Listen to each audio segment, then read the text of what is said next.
Alert.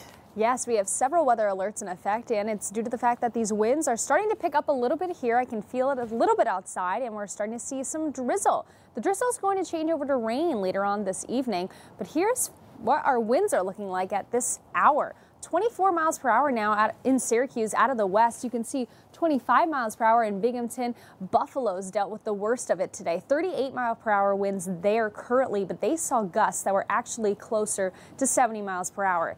Here's what those gusts will be looking like by 7 a.m. tomorrow morning. So when you're waking up, maybe heading to work, that's when they'll be closer to 60 to 65 miles per hour. The worst of it's going to be along the shoreline. As you saw, our reporter Dan was out near Oswego right now. Those waves are being impacted. They're going to see potentially waves over 20 feet high. Now, by the time you're heading home, they're not going to be as bad. Still gusty, though. I mean, wind speeds near 35 to 45 miles per hour. That's still going to be windy, but not as bad during the overnight hours tonight and into early tomorrow morning. So keep in mind, all high wind warnings remain in effect for tomorrow for those gusts, potentially between 55 to especially 70 miles per hour along Lake Ontario.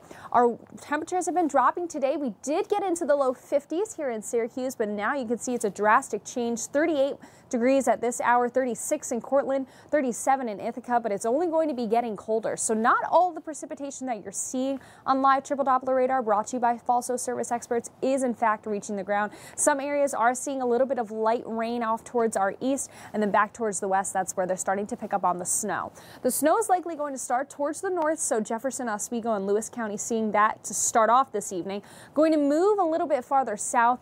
We will pick up on that later on tonight here in central New York, but I'd say we're going to see more of that lake effect progressing through the day on Monday. It's going to really start to get enhanced Monday morning, especially for those counties in that blizzard warning, and then move south throughout the day, making its way into central New York. So we're going to pick up on a few more inches in this area, and now I'm actually starting to see that the drizzle is coming down a little bit harder here outside.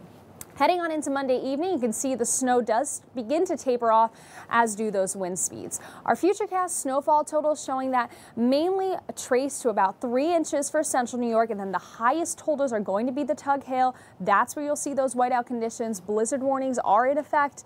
It's going to be dangerous to commute early tomorrow morning and throughout the day, so if you can stay indoors, please do so. Tonight's overnight low will be in those upper 20s. We'll see the rain changing over to snow, gusty winds with that snow in the higher elevations to start. 29 is your high temperature tomorrow. Lake effect snow showers throughout, damaging winds with those worst conditions very early on in terms of our wind speeds.